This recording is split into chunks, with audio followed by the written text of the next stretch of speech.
விடுதலை பயணம் 6ஆம் அதிகாரம். ஆண்டவர் மோசேயை நோக்கி, நான் பார்வோனுக்கு செய்யப்போவதை நீ இப்போது காண்பாய். என் கைவன்மை கண்டு அவன் அவர்களை போக விடுவான், தன் நாட்டிலிருந்து துரத்தியும் விடுவான் என்றார். மோசேயின் அழைப்பு. கடவுள் மோசேயிடம் பின்வருமாறு கூறினார்.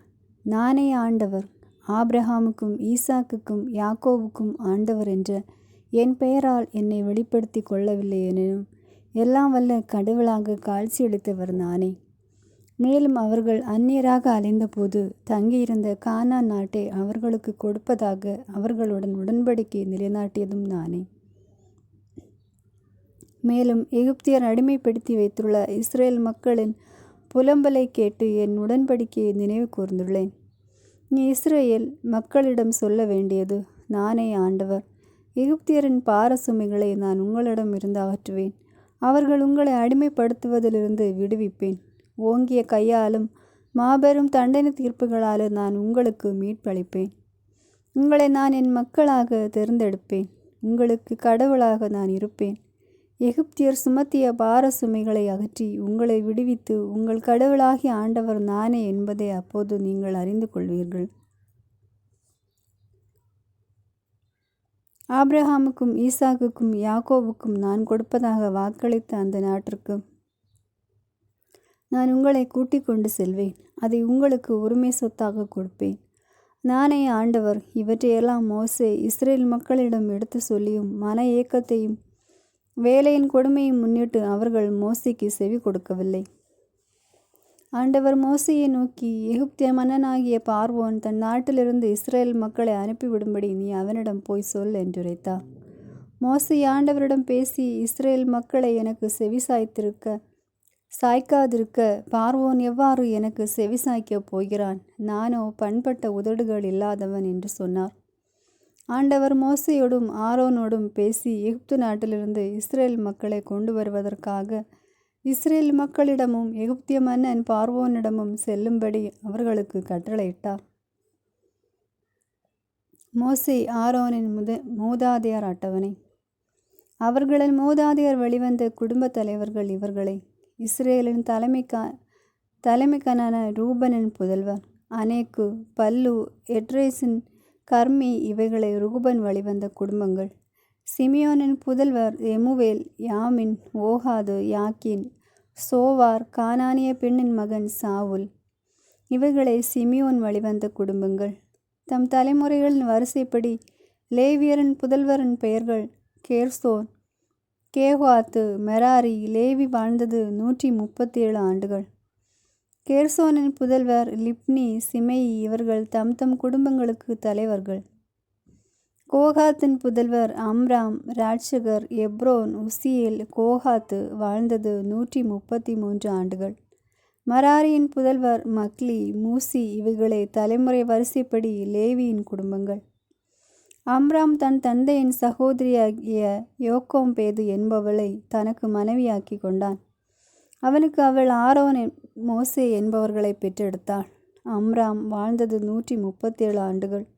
ராட்சியரின் புதல்வர் கோராகு, நெபேகு, சிக்ரி. உசியேலின் புதல்வர் மீசாவேல், எல்சாபான், சித்ரி. அபினதாபின் மகளும் நகசோனின் சகோதரியுமான எலிசாபை ஆரோன் மனைவியாக்கி கொண்டான். அவருக்கு அவள் நாதாபு, அபுக்கு, எலாசார், இத்தாமார் என்பவர்களை பெற்றெடுத்தாள். கோரோகின் புதல்வர் அசீர், எல்கானா, அபியசாபு இவைகளை கோரோகின் குடும்பங்கள். ஆரோனின் மகன் எலையாசார் பூட்டியேல் என்பவனின் புதல்வர்கள் ஒருத்தியை தனக்கு மனைவியாக கொண்டான். அவனுக்கு அவள் பினகாசு என்பவனை பெற்றெடுத்தாள். தம் குடும்ப வரிசைக்கேற்ப லேவியரின் மூதாதையர்கள் தலைவர்கள் இவர்களே. தம் தம் அணிவகுப்பின்படி இஸ்ரேல் மக்களை எகிப்து நாட்டிலிருந்து வெளியேற செய்யுங்கள் என்று ஆண்டவரிடம் கட்டளை பெற்ற ஆரோனும் மோசேயும் இவர்களே. இஸ்ரேல் மக்களை எகிப்திலிருந்து வெளியேற செய்வதற்காக எகிப்திய மன்னனாகிய பார்வோனிடம் பேச்சுவார்த்தை நடத்தியவர்களும் மோசே, ஆரோன் ஆகிய இவர்களே. மோசே ஆரோனுக்கு ஆண்டவரின் கட்டளை. அக்காலத்தில் எகிப்து நாட்டில் ஆண்டவர் மோசேயுடன் பேசி அருளினார்.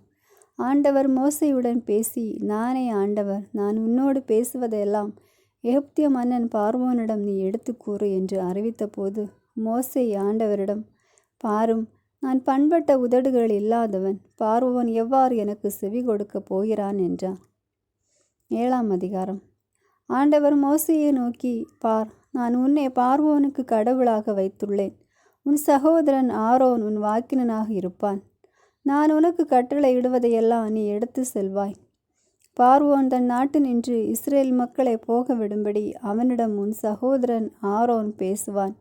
நான் பார்வோனின் மனதை கடினப்படுத்துவதோடு எகிப்து நாட்டில் என்னுடைய அடையாளங்களையும் அரும் செயல்களையும் பெருக செய்வேன். பார்வோன் உங்களுக்கு செவிசாய்க்க மாட்டான். எனவே நான் எகிப்திற்கு எதிராக கை ஓங்குவேன். பெரும் தண்டனை தீர்ப்புகளை நிறைவேற்றிய பின் என் மக்களாகிய இஸ்ரேல் என்னும் படைத்திரளை எகிப்து நாட்டிலிருந்து வெளியேற செய்வேன். எகிப்திற்கு எதிராக கை பொங்கி அவர்கள் நடுவே நின்று இஸ்ரேல் மக்களை நான் வெளியேற செய்யும்போது நானே ஆண்டவர் என எகிப்தியர் அறிந்து கொள்வர் என்றார். தங்களுக்கு ஆண்டவர் என்ன கட்டளையிட்டாரோ அதையே மோசேயும் ஆரோனும் செய்தனர். பார்வோனிடம் பேச்சுவார்த்தை நடத்திய போது மோசேக்கு வயது 80, ஆரோனுக்கு வயது 83. ஆரோனின் கோல். ஆண்டவர் மோசேயும் ஆரோனை நோக்கி, அரும் செயல் ஒன்று காட்டி உங்களை மெய்ப்பியுங்கள் என்று பார்வோன் உங்களை நோக்கி கூறினால் நீ ஆரோனிடம் உன் கோலை எடுத்து பார்வோன் முன்னிலையில் விட்டறி, அது பாம்பாக மாறும் என்று சொல் என்றார். மோசேயும் ஆரோனும் பார்வோனிடம் சென்று ஆண்டவரிட்ட கட்டளைக்கிணங்க செயல்பட்டனர். ஆரோன் தமது கோலை பார்வோன் மற்றும் அவனுடைய அலுவலர் முன்னிலையில் விட்டறிந்ததும் அது பாம்பாக மாறியது. பார்வோன் தன் ஞானிகளையும் சூனியக்காரரையும் வரவழைத்தான். எகிப்திய மந்திரவாதிகளாகிய அவர்களும் தங்கள் வித்தைகளால் அவ்வாறே செய்தார்கள். அவர்கள் ஒவ்வொருவனும் தன் கோலை கீழே இட அவை பாம்புகளாக மாறின. ஆனால் ஆரோனின் கோல் அவர்களின் கோல்களை விழுங்கிவிட்டது. பார்வோனின் மனமோ கடினப்பட்டது. ஆண்டவர் முன்னுரைத்தபடி அவன் அவர்களுக்கு செவி சாய்க்கவில்லை. எகிப்தில் 10 பெரும் துன்பங்கள். தண்ணீர் இரத்தமயமாதல். ஆண்டவர் மோசேயை நோக்கி பின்வருமாறு கூறினார். பார்வோனின் மனம் இறுகி போய்விட்டது. மக்களை போகவிட அவன் மறுக்கிறான். எனவே காலையில் நீ பார்வோனிடம் போ. அப்பொழுது அவன் தண்ணீரை நோக்கி சென்று கொண்டிருப்பான். அவனை சந்திப்பதற்காக நீ நைல் நதி கரையில் நின்று கொள். பாம்பாக மாறிய கோலையும் கையில் எடுத்துக்கொள். நீ அவனிடம் கூற வேண்டியது, எபிரேயரின் கடவுளாகிய ஆண்டவர் என்னை உம்மிடம் அனுப்பி வைத்துள்ளார். அவர் சொல்வது, பாலை நிலத்தில் எனக்கு வழிபாடு செய்யும்படி என் மக்களை போகவிடு. நீயோ இதுவரை செவி சாய்க்கவில்லை. என் கையிலுள்ள கோலால் நானே நைல் நதி நீரை அடிப்பேன். அது இரத்தமாக மாறும். நைல் நதியில் உள்ள மீன்கள் செத்து போகி நைல் நதி நாற்றம் எடுக்கும். எகிப்தியர் நைல் நதி நீரை குடிக்க முடியாமல் திணறுவர். இவற்றால் நானே ஆண்டவர் என நீ அறிந்து கொள்வாய் என்று ஆண்டவர் கூறுகிறார் என்று சொல். மேலும் ஆண்டவர் மோசேயிடம், நீ ஆரோனை நோக்கி உனது கோலை எடு. எகிப்து நாட்டில் உள்ள ஆறுகள், கால்வாய்கள், குளங்கள், நீர்த்தேக்கங்கள் ஆகிய அனைத்து நீர்நிலைகள் மேலும் உன் கையை நீட்டு. அவை இரத்தமாக மாறும். ஆக எகிப்து நாடெங்கும் மரத்தொட்டிகளிலும் கல் தொட்டிகளிலும் இரத்தம் நிற்கும் என்று சொல் என்றார். அவ்வாறே ஆண்டவர் கட்டளைப்படி மோசேயும் ஆரோனும் செய்தனர். ஆரோன் கோலை உயர்த்தி பார்வோன் மற்றும் அவனுடைய அலுவலர் முன்னிலையில் நைல் நதி நீர் அடித்தார். நைல் நதி முழுவதும் இரத்தமாக மாறியது. நைல் நதியில் உள்ள மீன்கள் செத்துப்போக நைல் நதி நாற்றம் எடுத்தது. எகிப்தியர் நைல் நதி நீரை பருக இயலாமற் போயிற்று. எகிப்து நாடு முழுவதும் இரத்தமயமாகவே இருந்தது. இதுபோலவே எகிப்திய மந்திரவாதிகளும் தம் வித்தைகளால் செய்து காட்டினர். எனவே பார்வோனின் மனம் கடினப்பட்டது. ஆண்டவர் அறிவித்திருந்தபடி அவன் அவர்களுக்கு செவி சாய்க்கவில்லை. பார்வோன் தன் வீட்டிற்கு திரும்பி சென்றான். அவன் மனம் இதையும் பொருட்படுத்தவில்லை. எகிப்தியர் எல்லோரும் நைல் நதி பகுதிகளில் குடிநீருக்காக தோண்டினர். ஏனெனில் நைல் நதி நீரை பருக அவர்களால் முடியவில்லை. ஆண்டவர் நைல் நதியை அடித்து நாட்கள் 7 கடந்தன. 8ஆம் அதிகாரம். தவளைகள். ஆண்டவர் மோசேயை நோக்கி கூறியது, நீ பார்வோனிடம் போய் அவனிடம், ஆண்டவர் கூறுகிறார், எனக்கு வழிபாடு செய்வதற்காக என் மக்களை போகவிடு. அவர்களை அனுப்ப நீ மறுத்தால், இதோ நானே உன் நிலப்பகுதியெல்லாம் தவளைகளால் தாக்கப் போகிறேன். தவளைகள் நைல் நதியை நிரப்பி பின்று உன் வீட்டிற்குள்ளும் உன் படுக்கை அறைக்குள்ளும் உன் படுக்கையிலும் உன் அலுவலர் உன் குடிமக்கள் வீட்டிலும் உன் அடுப்புகளிலும் மாவு பிசையும் தொட்டிகளிலும் ஏறி வந்துவிடும். உன்மேலும் உன் குடிமக்கள் மேலும் உன் அலுவலர் அனைவர் மேலும் தவளைகள் ஏறு என்று சொல். மேலும் ஆண்டவர் மோசேயை நோக்கி, நீ ஆரோனிடம் கோலை தாங்கியபடி உன் கையை நதிகள் மேலும் கால்வாய்கள் மேலும் குளம் குட்டைகள் மேலும் நீட்டி எகிப்து நிலத்தின் மேல் தவளைகளை ஏறி வர செய் என்று சொல் என்றார்.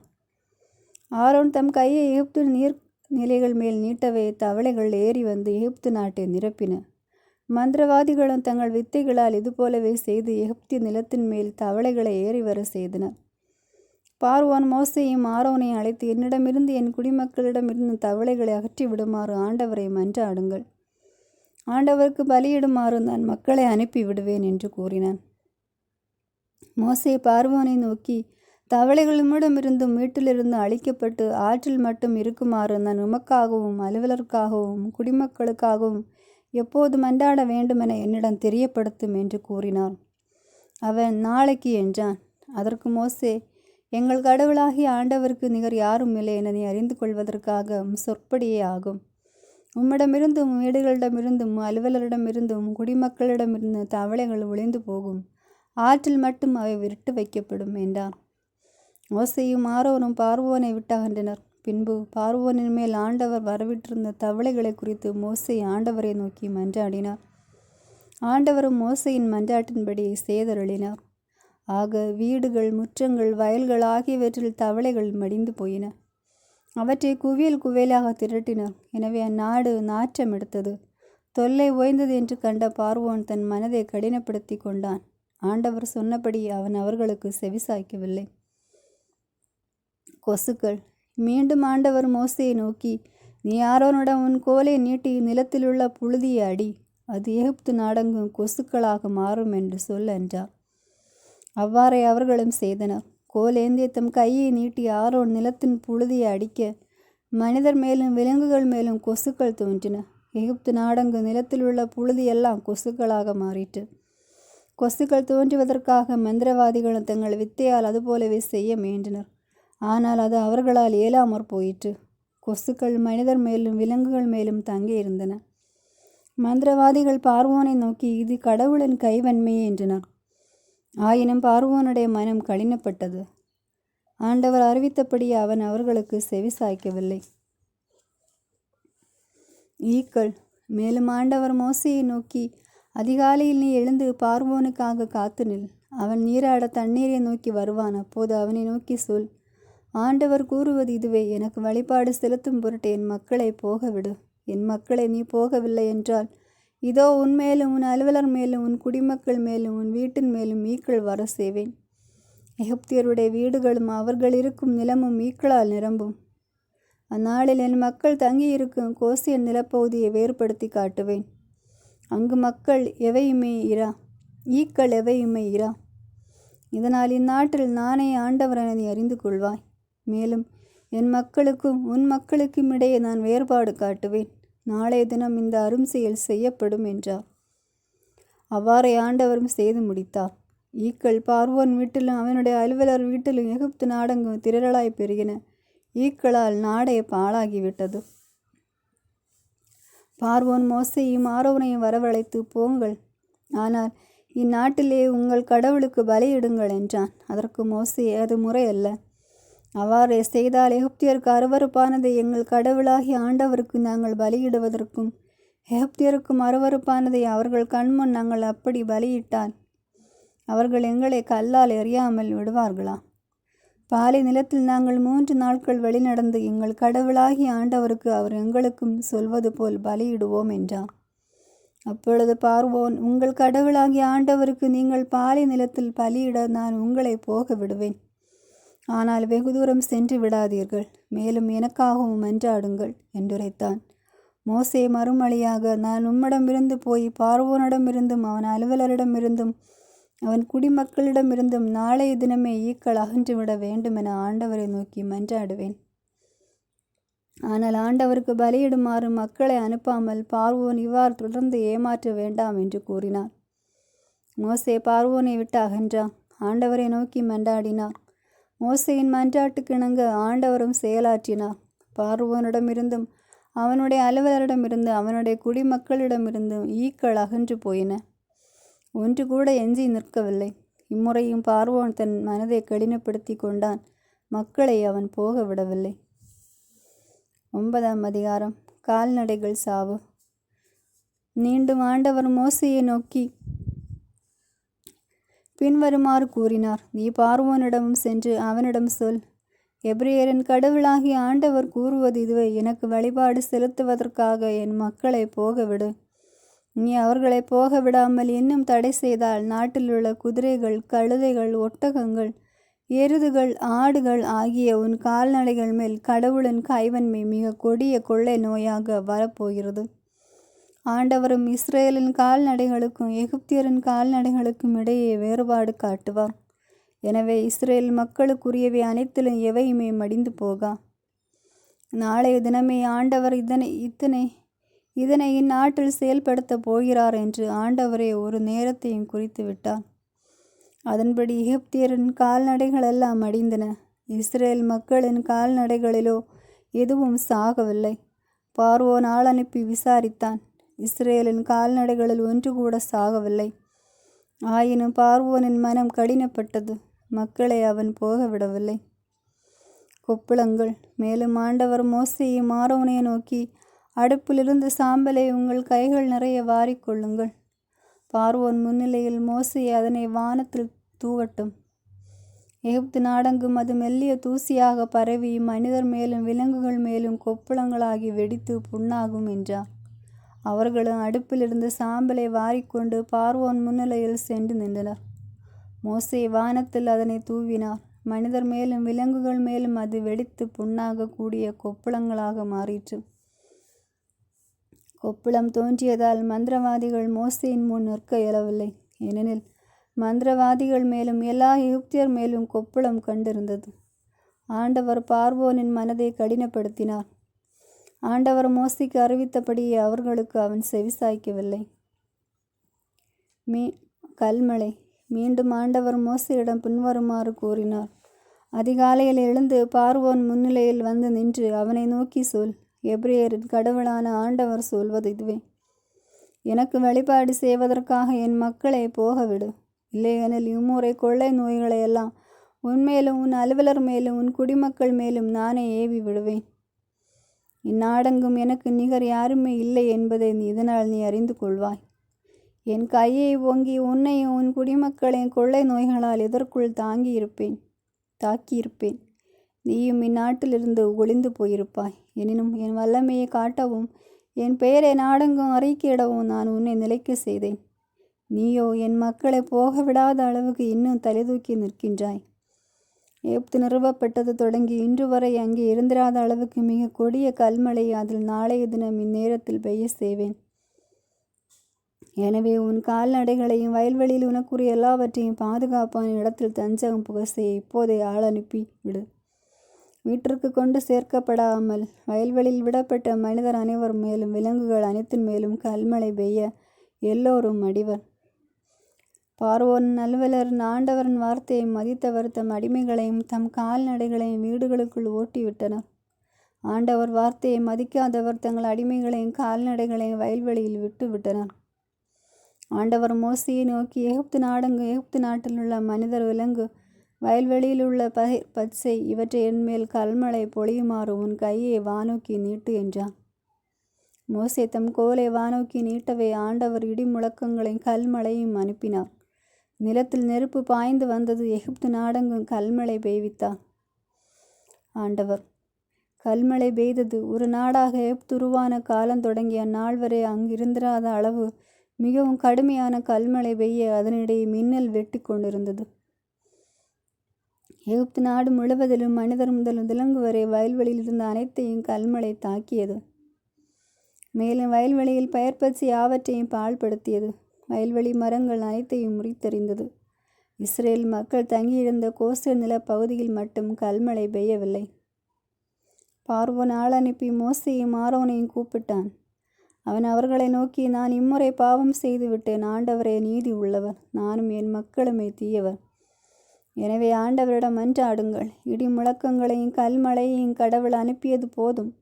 நான் உங்களை போக விடுவேன். இனிமேல் நீங்கள் தங்கவே வேண்டாம் என்றான். மோசே அவனை நோக்கி, நாளைக்கு வெளியே போன பின் நான் என் கைகளை ஆண்டவரை நோக்கி எழுப்புவேன். இடி முழக்கங்கள் ஓய்ந்து போகும், கல்மழையும் நின்றுவிடும். இதனால் நாடு ஆண்டவருடையது என்பதை நீ அறிந்து கொள்வேன்.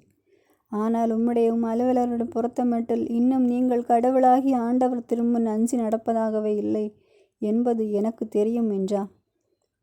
அப்போது சணல் பயிரும் வார்கோதுமை பயிரும் அடிபட்டு போயின. வார்கோதுமை கதர்விட்டிருந்தது, சணல் பூத்திருந்தது. ஆனால் கோதுமையும் கோதுமையும் அடிபட்டு போகவில்லை, ஏனெனில் அவை பின்னர் கதர்விடுவன. மோசே பார்வோனை விட்டு அகன்று நகருக்கு வெளியே வந்தார். தம் கைகளை ஆண்டவர் பால் நீட்டினார். உடனே இடி முழக்கங்களும் கல்மழையும் ஓய்ந்தன. நாட்டில் மழை பெய்வது நின்றது. மழையும் கல்மழையும் இடி முழக்கங்களும் ஓய்ந்து போனதை கண்டான் பார்வோன். ஆயினும் அவன் மேலும் தொடர்ந்து பாவம் செய்தான். தன் மனதை கடினப்படுத்தி கொண்டான். அவனைப் போலவே அவனது அலுவலர் நடந்து கொண்டனர். பார்வோனின் மனம் இறுகிவிட்டதால் வழியாய் ஆண்டவர் அறிவித்தபடியே அவன் இஸ்ரேல் மக்களை போக விடவில்லை. 10ஆம் அதிகாரம். வெட்டுக்கிளிகள். மேலும் ஆண்டவர் மோசேயை நோக்கி, நீ பார்வோனிடம் போ. நான் அவன் மனதையும் அவன் அலுவலன் மனதையும் கடினப்படுத்தியதன் நோக்கம் எரும் செயல்களை அவன் முன்னிலையில் நிலைநாட்டுவதும், எகிப்துக்கு எதிராக நான் போராடி அவர்களிடையே நான் செய்த அரும் செயல்கள் பற்றி நீ உன் மக்களுக்கும் உன் மக்களின் மக்களுக்கும் விவரித்து சொல்வதற்கும் ஆகும். இதன் மூலம் நானே ஆண்டவர் என்று நீங்கள் அறிந்து கொள்வீர்கள் என்றான். மோசேயும் ஆரோனும் பார்வோனிடம் சென்று அவனை நோக்கி, எபிரேயரின் கடவுளான ஆண்டவர் இவ்வாறு கூறுகிறார், எவ்வளவு காலம் நீ எனக்கு பணிய மறுப்பாய்? எனக்கு வழிபாடு செய்யும்படி என் மக்களை போகவிடு. ஏனெனில் நீ என் மக்களை அனுப்பிவிட மறுத்தால் நாளைய தினமே உன் எல்லைகளுக்குள் வெட்டுக்கிளிகள் வர செய்வேன். யாருமே தரையை பார்க்க முடியாத அளவுக்கு அவை நாட்டை நிரப்பிவிடும். கல்மழைக்கு தப்பி உங்களுக்கென எஞ்சி நிற்பதை அவை தின்று தீர்க்கும். வயல்வெளியில் தளர்விடும் உங்கள் மரங்கள் அனைத்தையும் அவை தின்று அளிக்கும். உன் வீடுகளும் உன் அலுவலன் அனைவரின் வீடுகளும் எகிப்தியர் அனைவரின் வீடுகளும் அவற்றால் நிரம்பும். இது உன் தந்தையரும் உன் தந்தையரின் தந்தையரும் இந்நாட்டில் வாழத் தொடங்கிய இந்நாள் முதல் இன்று வரை கண்டிராத ஒன்றாகும் என்றார். பின்னர் மோசே பார்வோனை விட்டு அகன்றார். பார்வோனின் அலுவலர் அவனை நோக்கி, எவ்வளவு காலம் இவன் நமக்கு கண்ணியாக அமைவானோ? தங்கள் கடவுளாகி ஆண்டவருக்கு வழிபாடு செய்யும்படி அந்த மனிதர்களை நீர் அனுப்பிவிடும். எகிப்து அழிந்து கொண்டிருப்பது இன்னும் உமக்கு தெரியவில்லையா என்றனர். மோசேயும் ஆரோனும் பார்வோனுடன் அழைத்து கொண்டு வரப்பட்டனர். அவன் அவர்களை நோக்கி, போங்கள், உங்கள் கடவுளாகிய ஆண்டவருக்கு வழிபாடு செய்யுங்கள். ஆனால் போக வேண்டியவர் யார் யார் என்று கேட்டான். அதற்கு மோசே, எங்களிடையே உள்ள இளைஞரோடும் முதியவரோடும் நாங்கள் போவோம். எங்கள் புதல்வரோடும் புதல்வியரோடும் எங்கள் ஆட்டு மந்தையோடும் எங்கள் மாட்டு மந்தையோடும் நாங்கள் போவோம். ஏனெனில் இது எங்களுக்கு ஆண்டவரின் திருவிழா ஆகும் என்றார். பார்வோன் அவர்களை நோக்கி, உங்களை உங்கள் குழந்தைகளோடு நான் அனுப்பி வைத்தால் ஆண்டவர் தாம் உங்களை காக்க வேண்டும். பாருங்கள், உங்கள் முன் உள்ளது தீமையே, இதெல்லாம் வேண்டாம். உங்களில் ஆண்கள் மட்டும் போய் ஆண்டவருக்கு வழிபாடு செய்யுங்கள். நீங்கள் விரும்பியதும் இதுவே என்றான். இதன் பின் பார்வோன் அவர்களை தன் முன்னிலையிலிருந்து துரத்தி விட்டான். ஆண்டவர் மோசேயை நோக்கி, கல்மழைக்கு தப்பி நாட்டில் நிற்கும் எல்லா பயிர் பச்சைகளையும் தின்று தீர்க்க எகிப்து நாடங்க வெட்டுக்கிளிகள் வரும்படியாக எகிப்து நாட்டின் மேல் உன் கையை நீட்டு என்றான். மோசே எகிப்து நாட்டின் மேல் தம் கோலை நீட்டவே ஆண்டவரும் அன்றைய பகல் இரவு முழுவதும் நாட்டில் கீழ்காற்று வீச செய்தார். காலையான போது கீழ்காற்று வெட்டுக்கிளிகளை கொண்டு வந்தது. மிக பெருந்திரளான வெட்டுக்கிளிகள் எகிப்து நாடெங்கும் வந்திறங்கி எகிப்தின் மூலை மூடுகளெல்லாம் பரவின. இது போன்று அதற்கு முன்போ பின்போ இருந்ததில்லை. அவை நாடெங்கும் நிரம்பி விட்டதால் நாடே இருண்டு போயிற்று. கல்மழைக்கு தப்பி நாட்டில் நின்றிருந்த பயிர் பச்சை முழுவதையும் மரத்தின் பழங்கள் அனைத்தையும் அவை தின்றுவிட்டன. எகிப்து நாடெங்குமே மரங்களிலும் வயல்வெளி பயிர்களிலும் பச்சையாக எதுவுமே விட்டு வைக்கப்படவில்லை. பார்வோன் மோசேயும் ஆரோனையும் அவசரமாக அழைத்து அவர்களை நோக்கி, உங்கள் கடவுளாகிய ஆண்டவருக்கு எதிராகவும் உங்களுக்கு எதிராகவும் தவறு செய்துவிட்டேன். இந்த ஒரு முறையும் என் பிழையை பொறுத்து கொண்டு இந்த சாவை என்னிடமிருந்து அகற்றிவிடும். உங்கள் கடவுளாகிய ஆண்டவரிடம் வேண்டிக் கொள்ளுங்கள் என்றான். மோசேயும் பார்வோனிடம் இருந்து அகன்று ஆண்டவரிடம் மன்றாடினான். ஆண்டவர் மிக வலுவான மேல் காற்று வீச செய்தார். அது வெட்டுக்கிளிகளை வாரிக்கொண்டு அவற்றை செங்கடலில் வீசி எறிந்தது. வெட்டுக்கிளிகளில் ஒன்று கூட அது எகிப்தின் எல்லைகளுக்குள் விட்டு வைக்கவில்லை. ஆண்டவர் பார்வோனின் மனம் இறுகி போக செய்தார். அவனும் இஸ்ரேல் மக்களை போக விடவில்லை. காரிருள். மீண்டும் ஆண்டவர் மோசேயிடம், எகிப்து நாட்டின் மேல் இருள் ஏற்படவும் இருளில் அவர்கள் தடுமாறவும் கையை வானோக்கி நீட்டு என்றான். மோசே வானத்தை நோக்கி தம் கையை நீட்டினார். 3 நாட்களாக எகிப்து நாட்டை இருள் கவ்வி இருந்தது. 3 நாட்களாக ஒருவரை ஒருவர் பார்க்க முடியவில்லை. தான் அமர்ந்திருந்த இடத்திலிருந்து எவனும் எழும்பவும் இல்லை. மாறாக இஸ்ரேல் மக்கள் அனைவருக்கும் அவர்கள் உறைவிடங்களில் வெளிச்சம் இருந்தது. பார்வோன் மோசேயை வரவழைத்து, நீங்கள் போய் ஆண்டவருக்கு வழிபாடு செலுத்துங்கள். உங்கள் ஆட்டு மந்தையும் மாட்டு மந்தையும் மட்டும் விட்டு செல்லுங்கள். உங்களுடன் உங்கள் குழந்தைகளும் கூட போகலாம் என்று சொன்னான். அதற்கு மோசே, எங்கள் கடவுளாகிய ஆண்டவருக்கு நாங்கள் செலுத்துவதற்கான பலிகளை எரிபலிகளை எங்கள் கையில் விட்டுவிடும். எங்கள் கால்நடைகள் எங்களோடு வர வேண்டும். ஒன்று கூட இங்கே தங்கலாகாது. எங்கள் கடவுளாகிய ஆண்டவருக்கு வழிபாடு செலுத்த தேவையானதை நாங்கள் அவற்றிலிருந்து எடுத்துக்கொள்வோம். ஆண்டவருக்கு எப்படி வழிபாடு செலுத்துவோம் என்று நாங்கள் அங்கு செல்லும் வரை எங்களுக்கே தெரியாது என்றான். ஆண்டவர் பார்வோரின் மனம் இறுகி போக செய்ததால் அவன் அவர்களை போக விரும்பவில்லை.